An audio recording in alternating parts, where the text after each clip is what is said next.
But in the very beginning, the first year, it was in the front. It was a chicken coop in the front. So when Joanne came with her mule and donkeys, and she needed a place to stay, she stayed in the chicken coop. And so we all used to go and see her and hang out with her. And have a cooler with beers, and we sit there and we all, participate drinking beers, and we buy and fill up the cooler and all that good stuff. And then little by little, the year after that, they move us, so we had to move here, and then was only that platform. And little by little, with that adding, a lot of the people that is around have something to do with it because they've been here for, 20 years or more. All those years, so we made a room for the library to put the books, and the games. And then in the beginning, we didn't have electricity or running water or anything like that. So little by little, every year, we added more and more stuff. Whose idea was the casket? To do what? The casket. Whose idea was the casket? Oh, the casket. We for a Halloween party. For one of the parties, yeah. A prop. Yeah, it was a prop, yeah. Neat. It was a prop for not Halloween, for a funky formal. Okay. Because a lot of different parties have happened here. They start with doing with the funky formal one, and then we have a car wash, and we have what we call a Spank Fest. That is Society Perform Arts Nuevo Chile. That's the name of my place in Toontown in Tiaré. Okay. And that is what we have one of those shows every year too. We put one together here. We will put one together in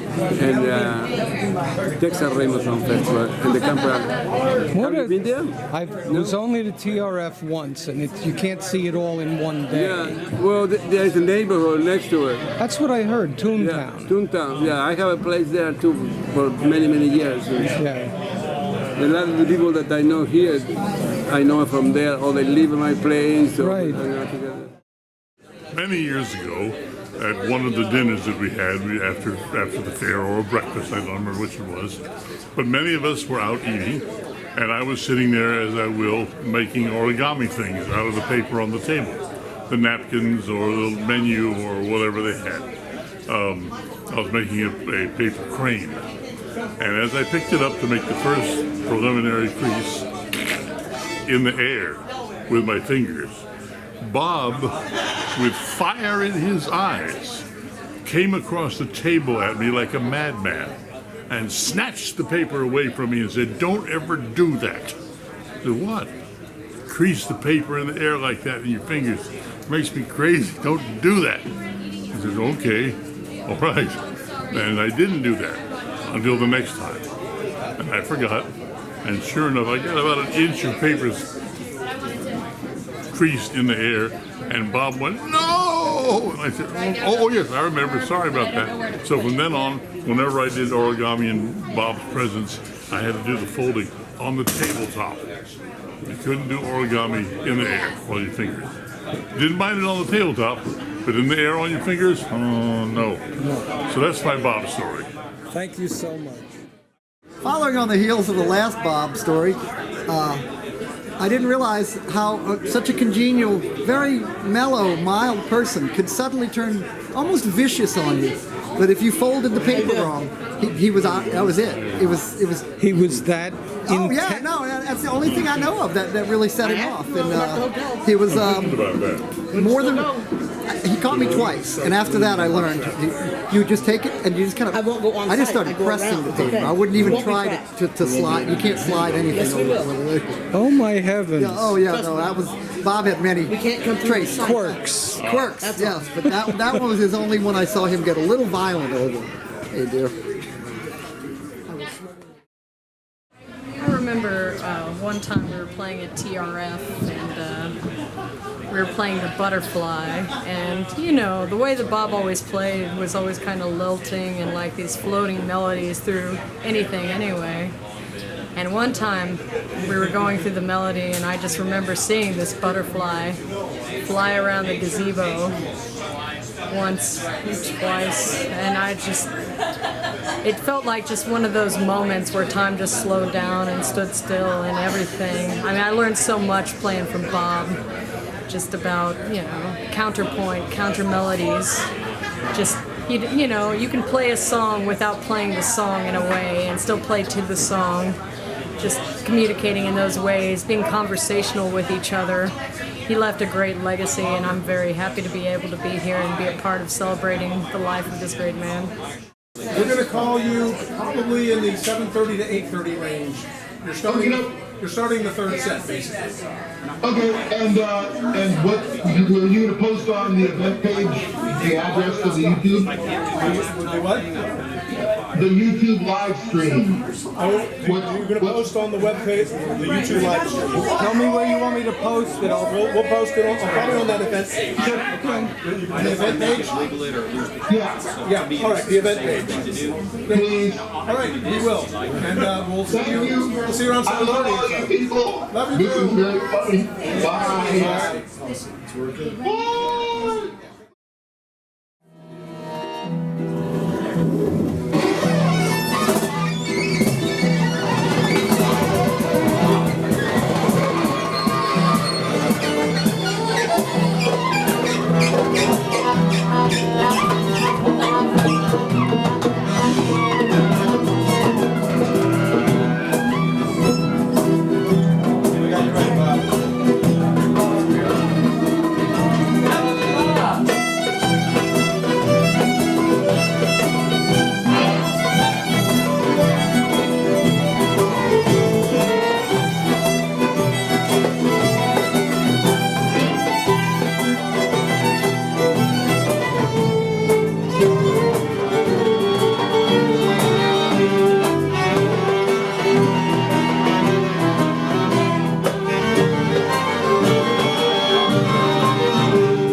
I met Bob when I was working at the Bay Area Renaissance Festival, and I was working there with my sister. We had a sisters singing band called Two Sisters Too. And I've been doing this for a lot of years.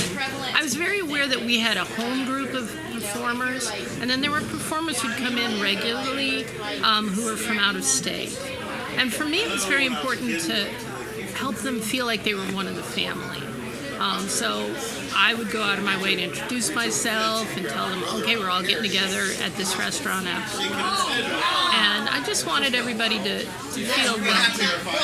And that was it was really important to me to do that. So Gypsy Gorilla Band had been playing at Bay Area Renaissance Festival for a lot of years. And then one year, they show up with this flute player. And it adds an entirely different dimension to the entire music. And I'm blown away by it. So after the set, I said, hey, I'm Leslie, and we're going out to eat at this place, and welcome to Largo. So a year goes by, and I met this guy. He's a nice guy, and but I didn't connect right away because I was in a relationship, and he actually was in a relationship, so it wasn't meant to be that year. But the next year, I'm single. I've decided I'm looking for somebody to get involved with, and it's springtime in Largo. And so the Renaissance Festival's happening, and this great flute player is there, and he's really nice and really sweet, and one day he gives me a rose, and I was like, oh, this is really nice, So the next week goes by, I give him a rose. Well, unbeknownst to me, he takes this rose backstage and shows him up to all of his friends, Those Two Sisters, too, are cute, but I like that Leslie girl, or that's how it was quoted to me. Anyway, so at one point, we have a really rainy day, and I have lost my voice. In those days, I didn't know how to project, so I'd sing all day, and I'd be like, at the end of the day, totally lost my voice. So afterwards, we're in the parking lot, and Magdalene goes home, and I say goodbye to Bob, and he gives me this big bear hug, and I'm like, oh, he's interested. So the next weekend, I invite him over for pizza with a couple of friends, and he sat on the couch, I sat on the edge of the bed, and it was a studio apartment, there was only one room. And then his dog started on his side of the bed. Coco was a big chocolate lab, sweet as could be. And then slowly moved over to me. And as she moved over closer to me, so did he. So at the end of the evening, we were both sitting on the bed, and it started to thunder, and I knew he was sleeping in an unpleasant place, and I said, well, why don't you just spend the night? And the rest is history. Two other interesting concepts about Bob.